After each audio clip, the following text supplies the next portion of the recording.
अर्चनीय वंदनीय संत समाज, सम्माननीय धर्म प्रेमी भाइयों एवं माता बहनों,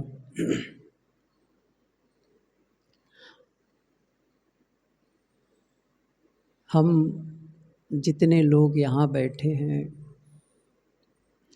या जो हमारे परिचित लोग हैं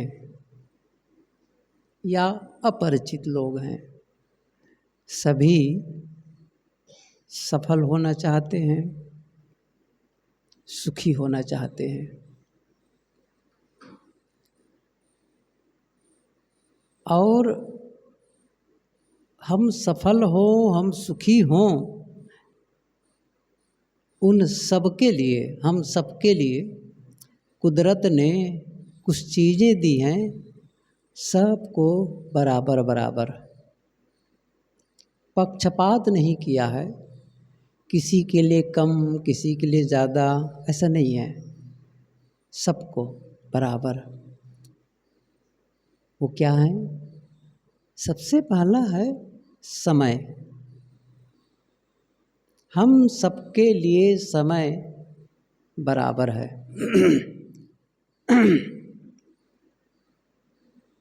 चाहे देश का प्रधानमंत्री हो, बड़ा बिजनेसमैन हो, विद्यार्थी हो, किसान हो, डॉक्टर हो, साधक हो, कोई भी, एक गृहिणी हो, सबके लिए बराबर समय है, सबके पास समय है। लेकिन समय का मतलब क्या हुआ? समय जैसे पानी बहता है ना नदी में, वैसे ही समय बह रहा है, आ रहा है, जा रहा है। समय का महत्व कब है?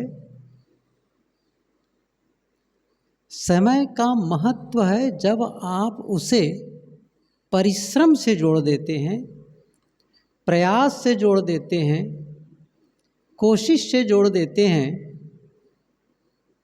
तो समय का जो रूप है वो बदल जाता है। जैसे जो समय है उसमें आप दिन भर सद्ग्रंथ पढ़ते हैं, कुछ सत्संग सुनते हैं या किसी के विचार सुनते हैं। समय का एक ढंग है उपयोग का।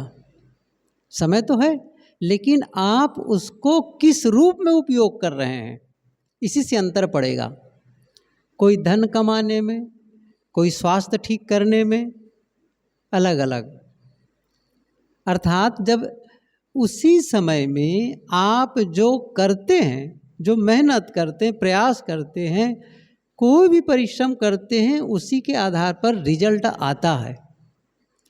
जैसे आप और हम दिन भर ज्ञान की पुस्तकें पढ़ें, दिन भर, या ध्यान करें, तो क्या हम धनवान हो जाएंगे? नहीं। और कोई दुकान पर बैठकर दिन भर सौदा बेचे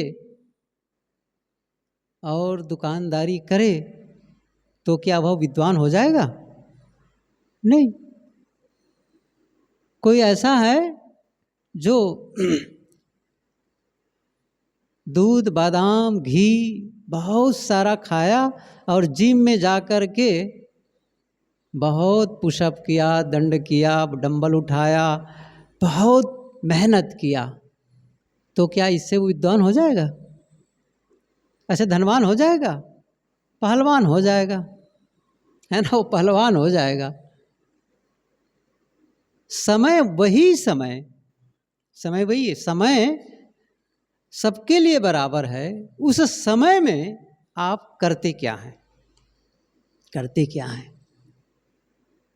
जिस प्रकार समय में आप परिश्रम करते हैं, अर्थात आप में करने की योग्यता है, और सब में है, करने की योग्यता सब में। आप क्या कर रहे हैं ये आप पर निर्भर करता है।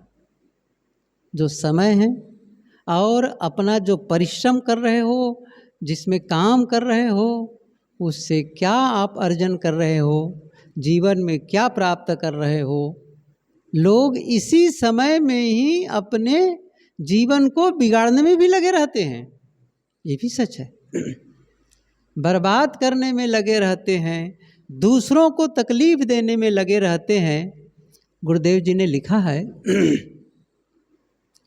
जो समय मिला है ना जीवन में, इसमें आप धन कमा सकते हो, ऊंचे पद पर जा सकते हो, विद्या हासिल कर सकते हो, बहुत कुछ कर सकते हो, देश विदेश घूम सकते हो, लेकिन इन सबको दे करके जीवन के समय को बढ़ा नहीं सकते। आप और हमें निर्णय करना है, जो प्राप्त समय है, जो करने की क्षमता हम में है, उसका हम कैसा उपयोग कर रहे हैं, क्या पाना चाहते हैं। हमारे पास समय भी है, हमारे पास करने की योग्यता भी है, लेकिन एक चीज़ बहुत महत्वपूर्ण है और वो निर्णय करता है किस प्रकार से आप काम करेंगे, अर्जित करेंगे। अर्थात इसको मैं दूसरे ढंग से कहूँ तो ये होगा, कम समय में कम मेहनत करके ज़्यादा लाभ पाओ। समय कम लगा, मेहनत कम लगी, और जो रिजल्ट आना चाहिए, जो परिणाम आना चाहिए, वो ज़्यादा आए। आजकल की भाषा इसका अलग है, इनपुट कम हो आउटपुट ज़्यादा हो। आजकल लोग बोलते हैं ना, मतलब आप एफर्ट कम लगाएं लेकिन परिणाम ज़्यादा पाएं। ये कैसे होगा? ये तब होगा जब आप किसी काम को बुद्धिमत्ता पूर्वक करते हो, बुद्धि का उपयोग करते हो। तब बुद्धि से नहीं करोगे तो फिर समय भी लगा, मेहनत भी लगी और रिजल्ट उतना नहीं आया। जैसे अभी नीचे कहा दे कि नीचे जाओ खेत में और गड्ढा खोदो, बिना औजार के, हाथ से, हाथ की उंगलियों से गड्ढा खोदो। अभी तो भले कुछ खोद भी सकते हैं क्योंकि मिट्टी गीली है, बरसात है, और ये कहीं मई जून का महीना हो, जब मिट्टी भी पत्थर की तरह आवाज़ कर रही हो, उस समय कहीं खोदने को मिले कि आप अपनी उंगलियों से गड्ढा खोदो। अच्छा, कितना खोद पाएंगे? बहुत कम, सही है ना? अच्छा, समय भी लगाए, मेहनत भी किए। अब बुद्धि का उपयोग करते हैं। क्या कर रहे हैं? अब एक लोहे का औजार बनाते हैं, और जब लोहे का औजार बनाते हैं, चाहे वो फावड़ा कहो, कुदाल कहो, कुछ भी नाम लो, तो आप दिन भर मेहनत करेंगे तो 4 फीट 5 फीट का गड्ढा आप खोद सकते हैं। और बुद्धि का उपयोग किए तब, अब हम कहें हम जेसीबी मशीन ले आएंगे है ना, जेसीबी ले आएंगे, तो जेसीबी आने से क्या होगा, यहाँ से वो सड़क के आगे तक के पूरा नाला बना डालेंगे। कितना लगा? समय और परिश्रम भले कम लगा, लेकिन रिजल्ट कितना आया ये हमें प्राप्त है। क्या क्या कहा मैंने? समय भी है और करने की योग्यता भी है, हम कर सकते हैं, और बुद्धिमत्ता से हम काम करते हैं तो ज़्यादा पाते हैं। लेकिन एक और चीज़ है, एक और चीज़ है जिसका चुनाव आप और हम करते हैं उसके बाद वो अंतर आता है रिजल्ट में। समय आप लगाते हो, परिश्रम करते हैं आप, और बुद्धि भी लगाते हैं, लेकिन यदि वो गलत है, सब गड़बड़ है। फिर यदि वो गलत है तो लाभ नहीं होगा, वो सही होना चाहिए। वो कौन सा है? वो है दिशा, सही दिशा होनी चाहिए। दिशा यदि गलत है तो आप समय भी लगाइए, मेहनत भी करिए और बुद्धि भी लगाइए, दिशा ही गलत है तो क्या होगा? सही रिजल्ट नहीं आएगा। जैसे मुझे यहाँ से बड़ोदरा जाना हो, तो बड़ोदरा जाना है, आप ध्यान दें कि अब दिशा सही होना चाहिए बड़ौदा जाने के लिए। मैं समय भी लगाया जाने में और मैं मेहनत भी किया और बुद्धि भी लगाया। मान लो मैं गाड़ी से ही गया, सही ना, गाड़ी से गया तो गाड़ी चलाने जब जाऊंगा तो समय लगेगा, गाड़ी चलाने मेहनत है और बुद्धिपूर्वक गाड़ी नहीं चलाऊंगा तो नहीं बनेगा। बुद्धिपूर्वक गाड़ी चलानी होगी बुद्धिमत्ता से। लेकिन बड़ौदा जाने के लिए निकला और चला गया मैं मुंबई की ओर, दिशा गलत हो गई ना, बारडोली की ओर। अब क्या होगा? आप जितना समय लगाओगे, जितनी मेहनत करोगे, आप मैं बड़ौदा से दूर होता चला जाऊंगा, दूर होता चला जाऊंगा। तो अब दिशा की जहाँ तक बात आई कि दिशा कैसे जाने, मैं पूछूं, जो हम सभी बच्चे थे तभी जानते थे कि दिशा कितने हैं, कितनी दिशाएं हैं? कितना कहेंगे? 4 4 नहीं 8 कहते हैं, क्योंकि 2 दिशाओं के बीच में भी जो कोना होता है उसको दिशा कहते हैं। और 4 8 नहीं बल्कि 10 हैं।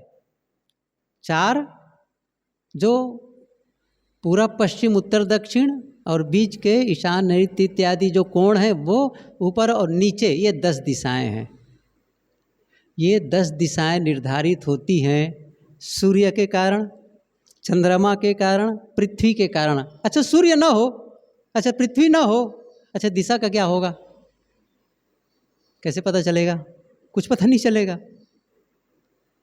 हम सबके लिए सही कहो तो 2 ही दिशा है, 2 ही दिशा है। कौन कौन सी? एक उन्नति और दूसरा अवनति, एक उत्थान और दूसरा पतन,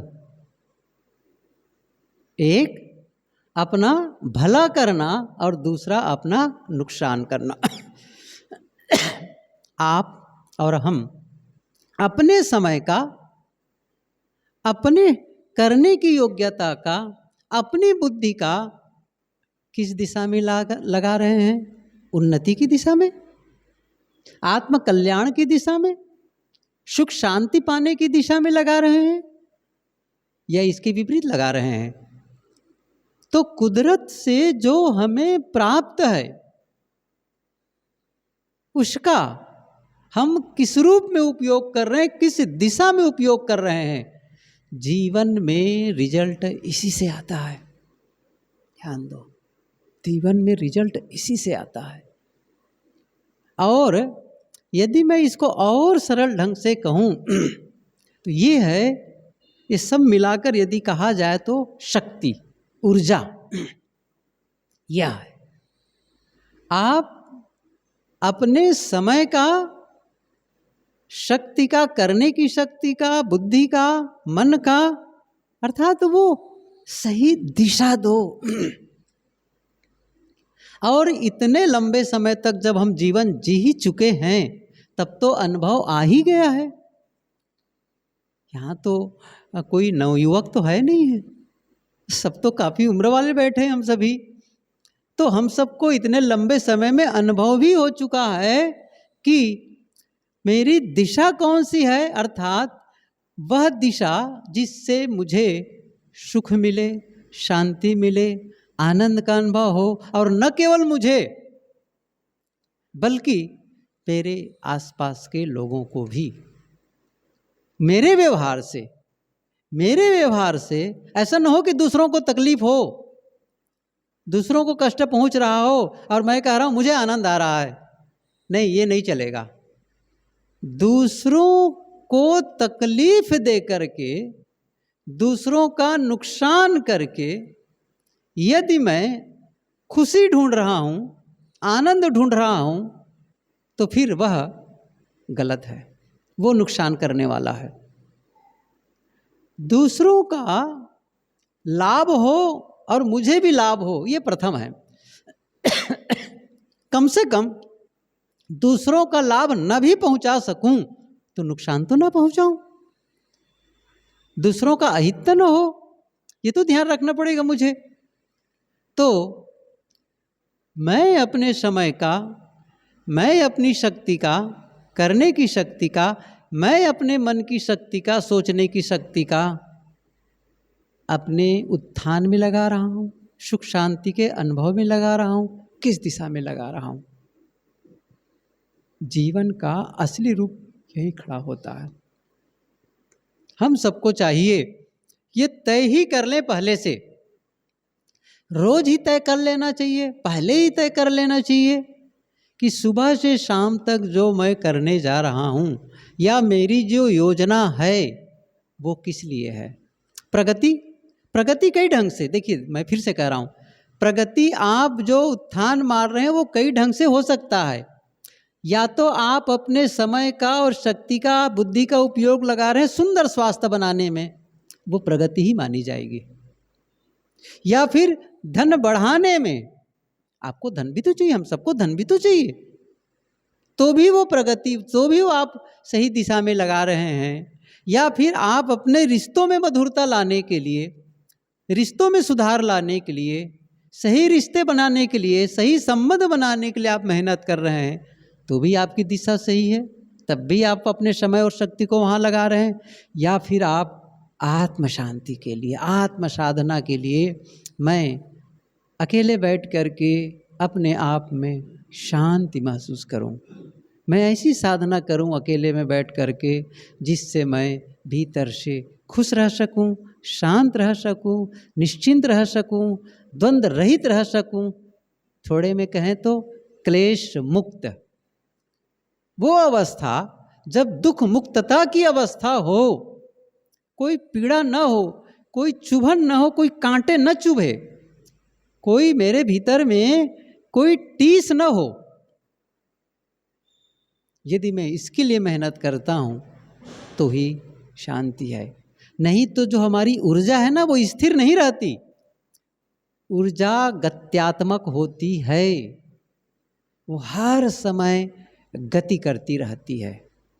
यदि इसे सही दिशा की ओर नहीं ले जाएंगे, इसका मतलब है वो गलत दिशा की ओर जाएगा, और वो क्या करेगा, वो नुकसान करेगा, वो हानि करेगा।